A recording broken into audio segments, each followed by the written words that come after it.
Se você acompanhou os quase 20 episódios do Papo de Inter, você sabe que a gente ama o noticiário internacional e adora falar sobre esse mundão. Mas há algumas semanas a gente se viu intrigada por um outro assunto, o esporte. E já fazendo um grande aviso aqui, esporte não é muito a nossa praia, até porque nós duas não somos jornalistas esportivas e a gente nunca se aventurou nessa área.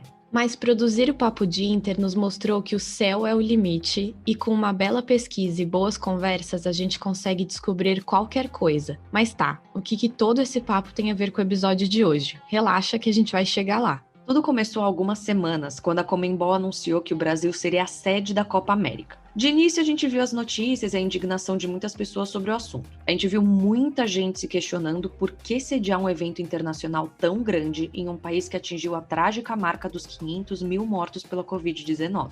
E toda essa situação deixou a gente bem intrigada, porque a gente viu a discussão do esporte sendo usada como um instrumento político. E política é uma coisa que a gente fala o tempo todo aqui no Papo de Inter, né? Então, conversando com amigos que gostam dessa área, nós vimos que o esporte, não só o futebol, consegue ser um instrumento de muitos governos. E aí a gente começou a matutar aqui e pensar como o esporte é utilizado como instrumento de política externa. Será que essa é uma prática comum, feita por vários países, ou será que só aconteceu em momentos específicos da história? Fora o outro caminho, né? Como a política interfere no esporte, na vida dos atletas, no desempenho deles, nos campeonatos, nos eventos, enfim. Tínhamos muitas perguntas e depois de muita conversa e pesquisa, a gente vai contar para vocês o que a gente descobriu. E aqui a gente já vai introduzir os nossos convidados de hoje. Sim, convidados no plural. Pela primeira vez, a gente vai receber 3 especialistas aqui no Papo de Inter. Porque, como a gente disse, a gente tinha muitas perguntas e a gente buscou pessoas de diferentes áreas para nos responder. Mas, claro,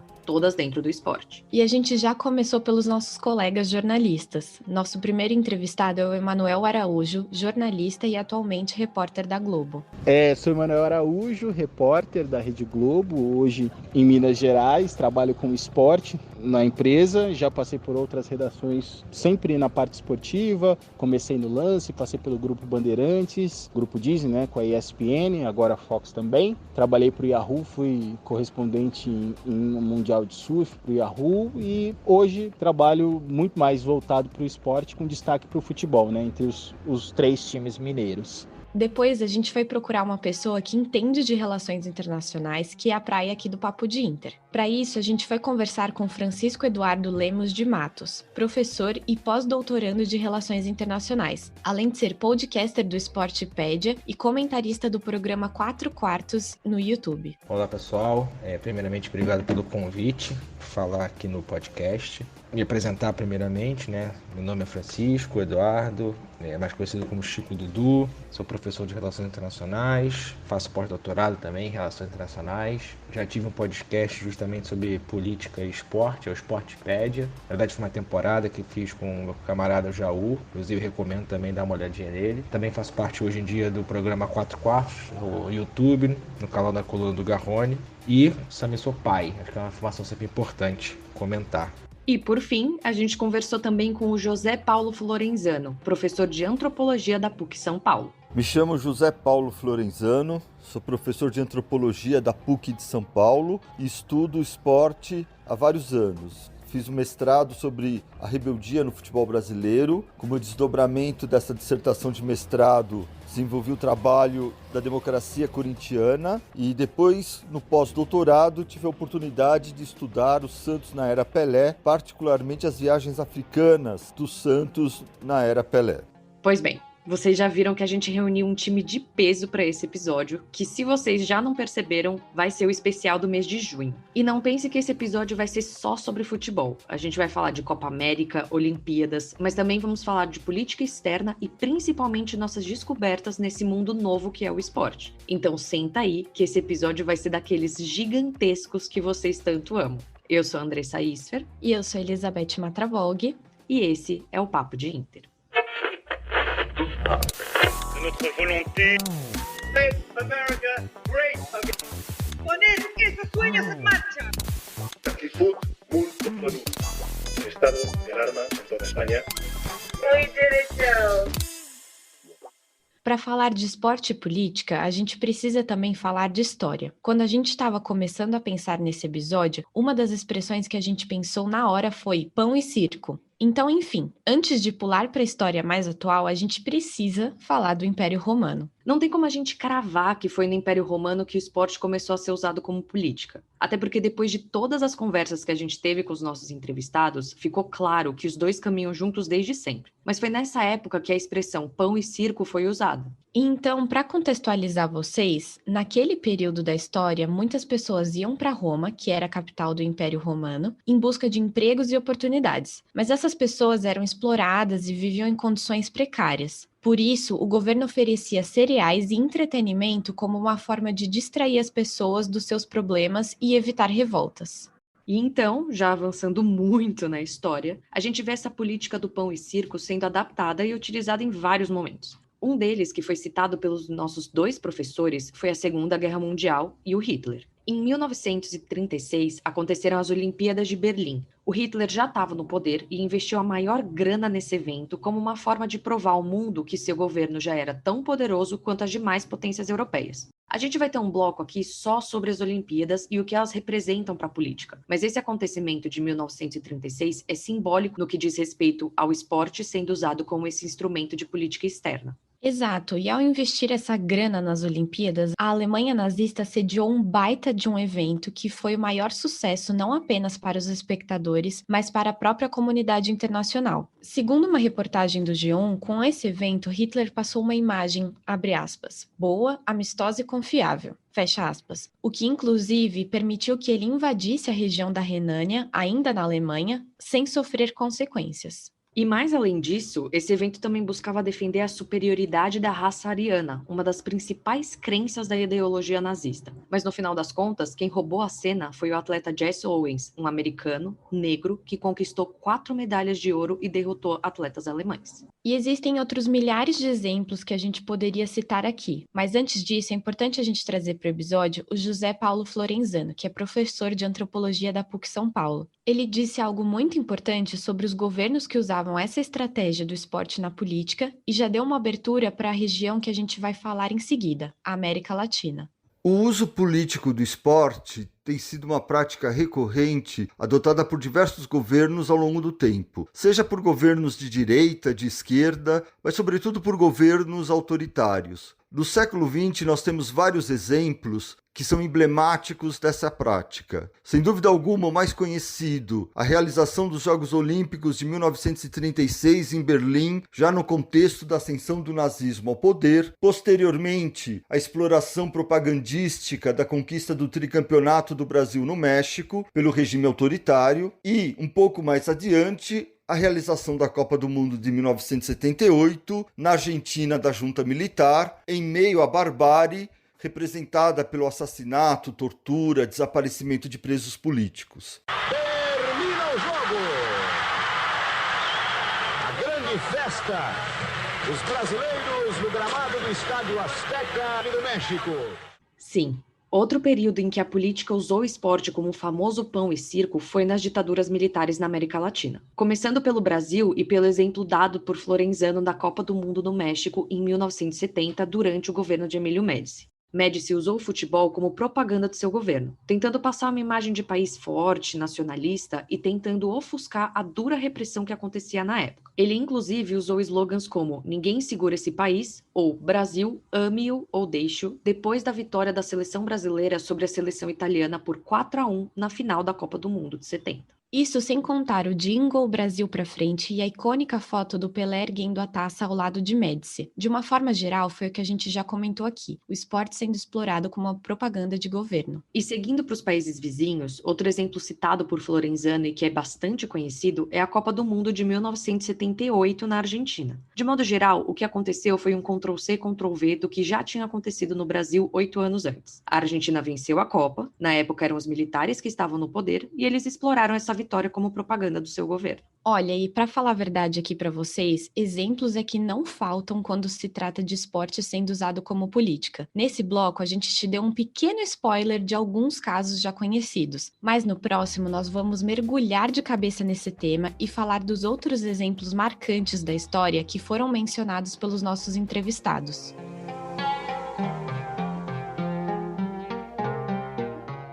Que o esporte foi e ainda é utilizado como política externa de muitos governos, a gente já sabia. Mas depois da gente ver a situação do Brasil diante da Copa América, a gente se perguntou quantos países já fizeram e se ainda fazem isso. Indo pela cronologia, uma coisa que os nossos entrevistados comentaram muito foi sobre a Guerra Fria, que, como o próprio nome diz, foi uma guerra que nunca chegou ao confronto de fato. A gente até já falou desse período algumas vezes aqui em outros episódios nossos. E durante a Guerra Fria, tanto os Estados Unidos quanto a União Soviética queriam mostrar quem tinha mais poder. E isso ficou muito claro na corrida espacial, mas uma coisa que a gente descobriu é que o esporte também foi usado para essa política. Escuta só o que o professor Francisco contou pra gente. Acho que o nosso segundo momento, que aí tem mais a ver com a política externa mesmo, seria as Olimpíadas de Moscou, que os Estados Unidos boicotou. Não foi, em 1980, por conta da invasão russa, ou melhor, da União Soviética, no Afeganistão em 79. Então ali os Estados Unidos declarou que não ia por conta desse fator. E teve uma resposta da União Soviética nas Olimpíadas seguintes, que foram em Los Angeles, nos Estados Unidos, em 84. O Bloco Socialista não apareceu, somente a Romênia apareceu, compareceu aos Jogos. Então tem uma disputa ali clara entre Estados Unidos e União Soviética na Guerra Fria, onde o esporte foi utilizado como manifestação política de desagravo, de desacordo. No primeiro momento, os Estados Unidos não indo e boicotando, e a resposta da União Soviética no segundo momento. E só para deixar claro, não foi apenas nas Olimpíadas que essas potências usaram o esporte. Estamos falando aqui de diversas competições mundiais que envolvem diversas modalidades. Vários filmes e séries já mostraram isso. Quem não se lembra do Rocky Balboa 4? E mais recentemente a série sobre xadrez, O Gambito da Rainha. Em todas as produções a gente vê os americanos que chegam como perdedores, competindo com os soviéticos que normalmente são melhores, e no final a gente vê aquela história de superação em que os Estados Unidos sempre sai vencendo. Enfim, não faltou política externa na Guerra Fria e o famoso soft power para os internacionalistas de plantão. Mas a gente também pode dar um outro exemplo que pode-se dizer que foi positivo do esporte sendo usado como política. A Copa da França de 1998. Na época, os Estados Unidos tinham bombardeado o Irã durante um período de tensão entre os dois países. E os dois iam justamente disputar uma partida na Copa e estava todo mundo de olho nesse jogo. Escuta só o que Emanuel contou pra gente sobre esse caso. Em 1998, na Copa da França, Irã e Estados Unidos jogariam na fase classificatória e foi um momento de muita tensão, porque todo mundo falou, poxa, já existia muita tensão no Oriente Médio, os Estados Unidos já tinham bombardeado a Irã, já tinha tido uma guerra no Irã e a tensão tinha aumentado, como sempre existe uma zona de instabilidade ali. E nesse jogo, os jogadores trocaram flores. Foi muito bonito. O jogo é muito emblemático e ele ficou na cabeça das pessoas, ficou na memória da Copa como um jogo muito bonito. Mas é um jogo muito bonito porque foi um jogo diplomático. E é legal a gente trazer esse exemplo aqui para mostrar que nem sempre o esporte é usado para algo ruim. Em muitos momentos, o esporte pode ser uma arma contra o racismo, o machismo e diversas questões que rodeiam a sociedade. A gente vai contar para vocês no próximo bloco como o esporte usa a política. Mas antes, vamos contar outro exemplo que os nossos professores trouxeram. E nesse caso, vamos falar do Brasil durante o governo Lula, que utilizou o jogo da paz do Haiti em 2004 como uma política externa. Essa estratégia, a rigor, começa a ser delineada através do esporte alguns anos antes, mais precisamente em 2004, quando o governo brasileiro, com o apoio da CBF, envia para o Haiti a seleção campeã do mundo de 2002. Qual era o objetivo da diplomacia de chuteiras, como ficou conhecida a estratégia? Por um lado, legitimar a presença militar brasileira no Haiti, compondo a força de paz organizada pela ONU para pacificar o país, que se encontrava à época mergulhado numa crise econômica, social e política, desencadeada pelo golpe militar apoiado pelos Estados Unidos, e, por outro lado, extrair os dividendos simbólicos da realização do Jogo da Paz, como ficou conhecido o amistoso entre as seleções do Haiti e do Brasil. E aí a gente chega aos dias de hoje. Em uma conversa com o nosso amigo e professor, o Alexandre Ador, que foi nosso convidado no episódio de número 6 sobre o genocídio de Ruanda, ele comentou que países como Cuba, China, Coreia do Norte e até a Rússia ainda utilizam muito o esporte como uma forma de aparecer e se colocar para o mundo. A Coreia do Norte, por exemplo, é um país extremamente fechado e a gente nunca sabe absolutamente nada sobre eles. Mas a cada 4 anos a gente vê a delegação do país nas Olimpíadas. Ou seja, é uma forma de eles se mostrarem para o mundo através do esporte. Já China e Cuba utilizam o tripé básico dos países comunistas: educação, esporte e saúde. E não é à toa que a gente sempre ouve falar da medicina de Cuba e dos atletas incríveis da China. Enfim, a gente podia passar o dia dando 1000 exemplos sobre o assunto, mas agora a gente vai seguir em frente e continuar contando nossa saga no mundo do esporte. Só um pequeno parênteses aqui. Antes da gente avançar, obrigada, Ador, por mais uma vez ajudar a gente nessa.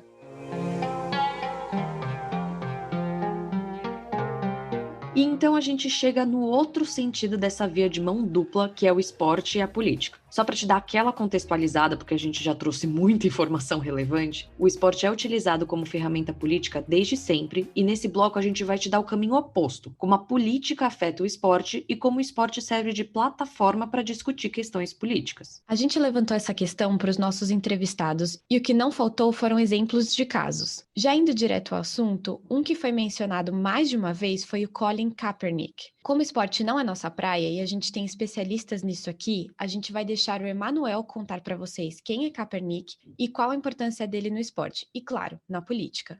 E aí tem um caso emblemático de um cara que nunca foi para uma Olimpíada, nunca jogou uma Copa do Mundo, mas eclodiu um movimento que hoje é mundial. O Colin Kaepernick, ele era tão bom como atleta, e ele é tão bom como atleta, ele não deixou de ser, apesar de deixarem ele era tão bom como atleta que quando ele foi draftado, ou seja, quando ele foi aprovado na NFL, na Liga de Futebol Americano dos Estados Unidos, ele também podia ser aprovado ou draftado na Liga de Beisebol.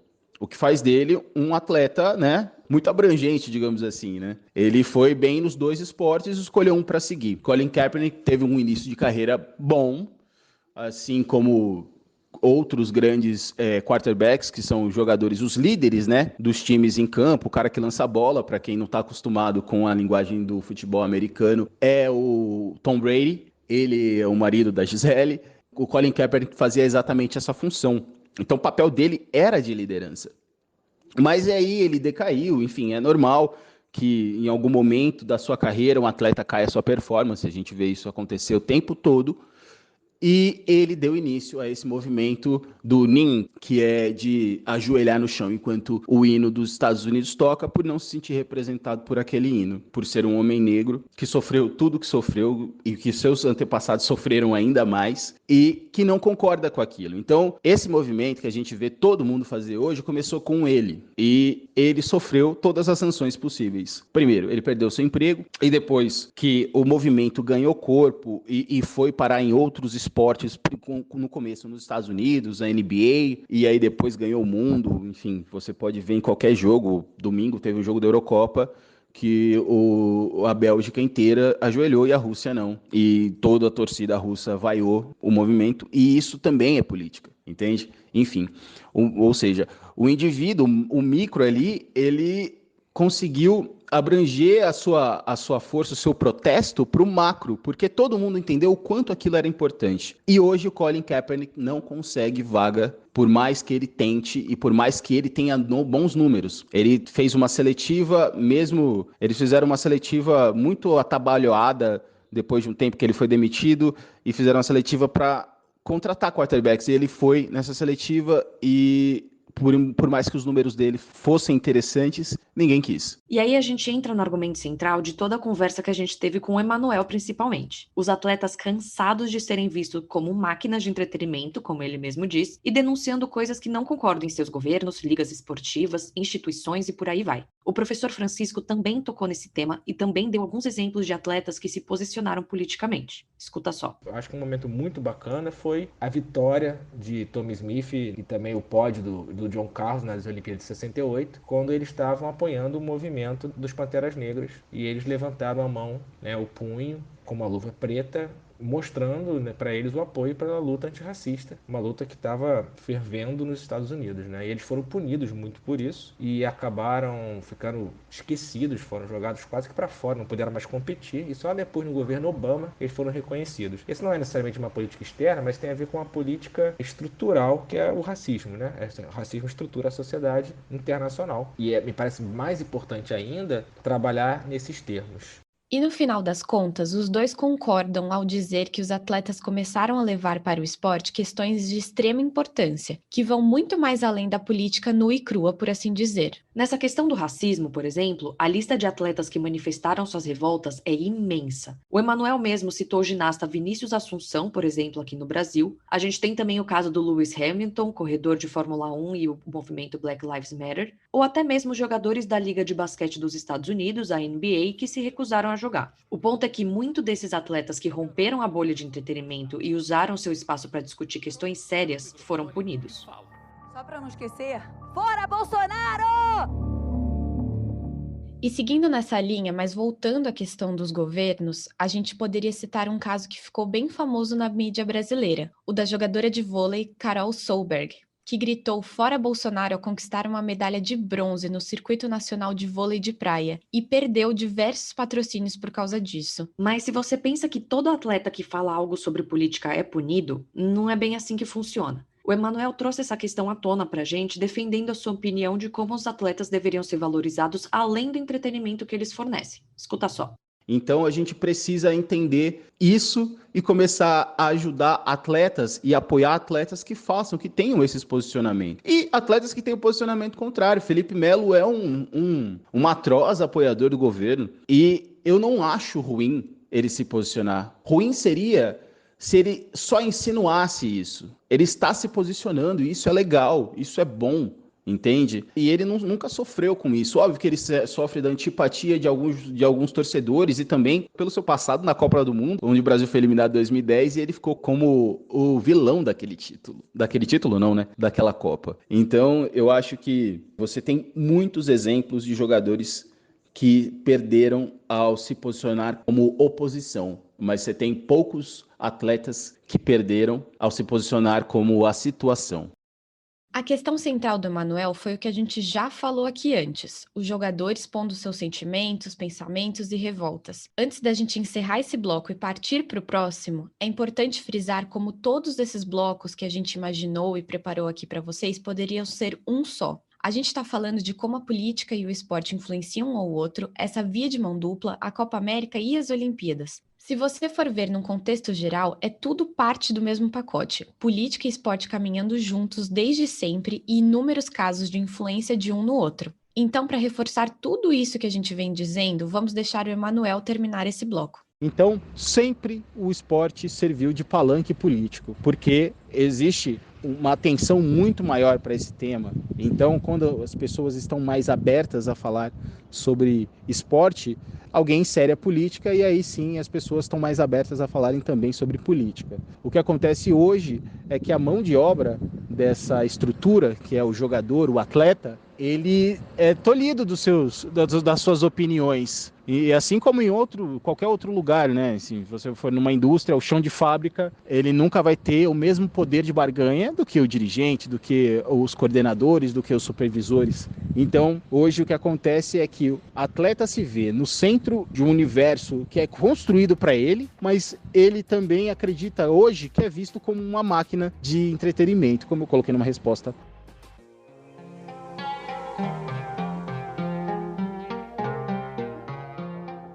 Nosso posicionamento todo mundo sabe.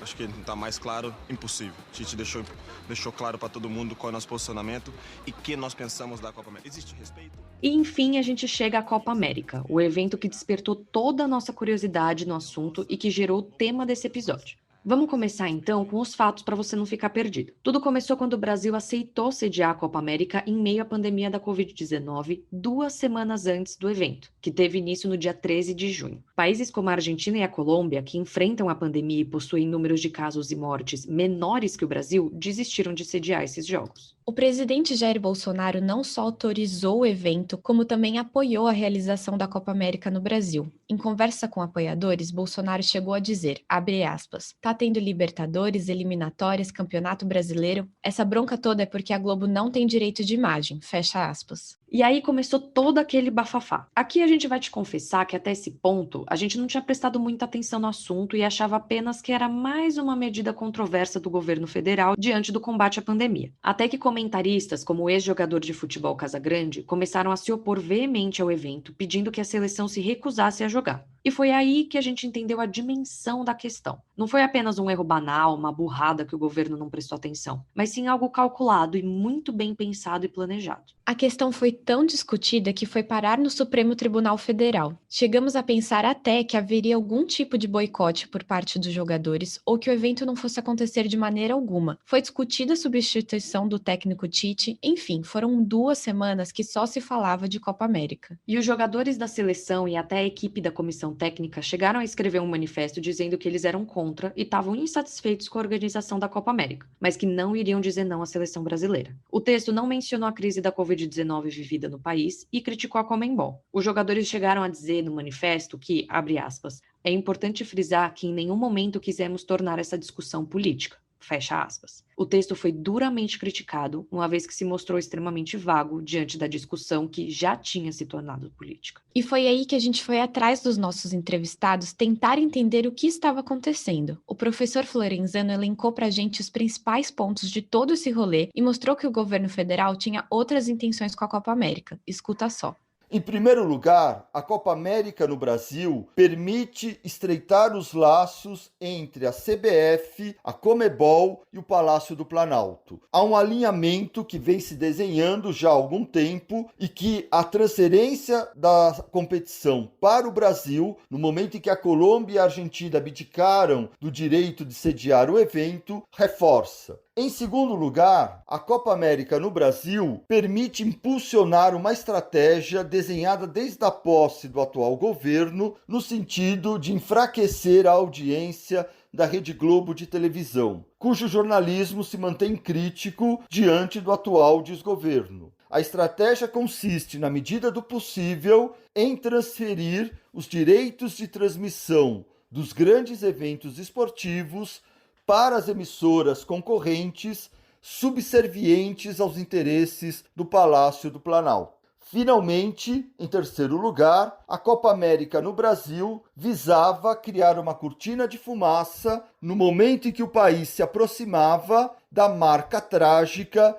das 500 mil mortes por Covid-19. No fundo, o atual governo reedita uma estratégia utilizada pelo regime autoritário de 64, que acreditava que o futebol se constituía no ópio do povo. O futebol não é o ópio do povo. O futebol é o ópio do poder, que delira acreditando ingenuamente que ele pode manipular a sociedade através do entretenimento barato que constitui uma competição tão depreciada simbolicamente como a Copa América. Essa estratégia utilizada pelos militares que o professor Florenzano falou ficou nítida na Copa do Mundo de 1970, como já foi falado no primeiro bloco desse episódio. Mas só para te lembrar, essa Copa foi quando o general Médici se aproveitou do evento e do desempenho da seleção para ofuscar a forte repressão que ocorria na ditadura no Brasil. Mas o professor Florenzano deixou claro que essa estratégia é extremamente antiga e é utilizada por governos de direita e de esquerda. Quando Florenzano fala que a estratégia do governo Bolsonaro repetiu atos da ditadura militar do próprio Brasil, só mostra como a história é cíclica e se repete a todo momento, como a gente já trouxe aqui vários exemplos. Então, enquanto a gente conversava com os nossos entrevistados, percebemos que muitas vezes a gente nem percebe o quanto o esporte está relacionado à política e vice-versa. O professor Francisco e o Florenzano nem se conhecem, mas ambos trouxeram a mesma visão sobre o tema. Escuta só.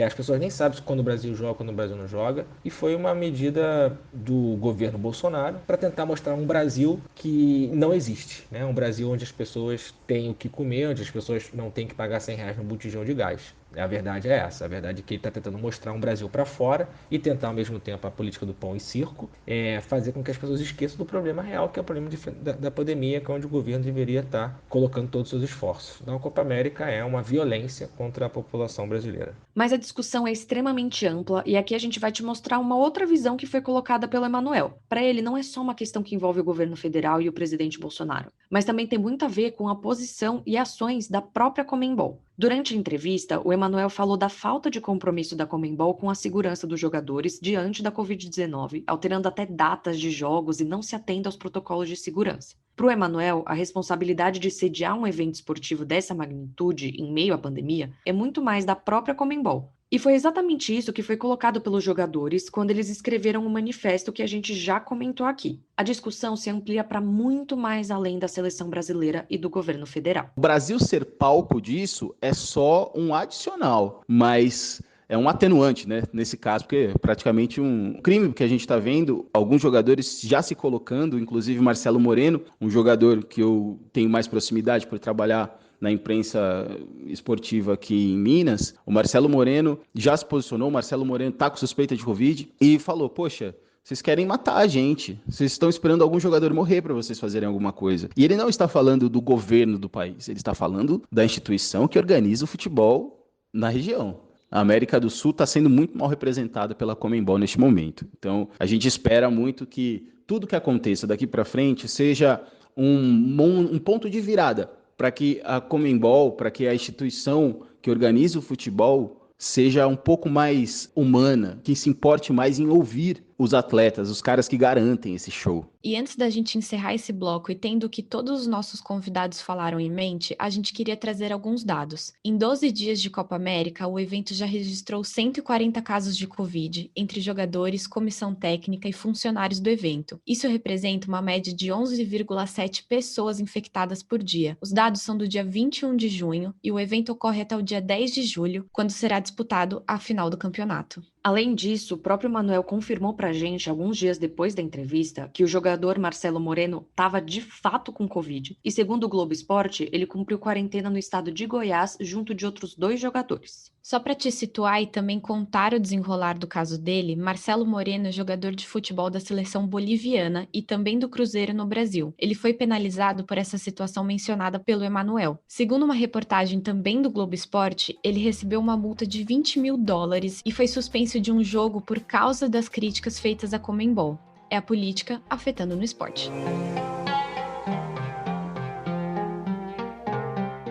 Para esse episódio, a gente resolveu também fazer um bloco à parte sobre as Olimpíadas, porque depois de toda essa tour da Copa América, começam os Jogos Olímpicos de Tóquio. Mas antes de falar deles, a gente vai te contar o que esse evento representa em meio a tudo isso que a gente vem discutindo nesse episódio. E só para te dar um leve contexto histórico, as Olimpíadas começaram lá na Grécia Antiga. Para os que não sabem, foi nessa região, por volta de 776 a.C., que começaram a acontecer as Olimpíadas. A ideia desses eventos era nada mais, nada menos que homenagear o deus grego Zeus. E assim, essa era a festa mais importante da época, e só quem podia participar eram homens, gregos, que falavam a língua grega, ou seja, aqueles que tinham todo e pleno poder de cidadão. E dando um mega salto na história, as Olimpíadas que nós conhecemos hoje foram recuperadas em 1890 por um aristocrata suíço. O importante é você entender que esse evento é extremamente antigo e acompanha a humanidade há séculos. Um dos momentos mais importantes da história foram as Olimpíadas de Berlim em 1936, comandadas por Hitler, que a gente também já contou aqui.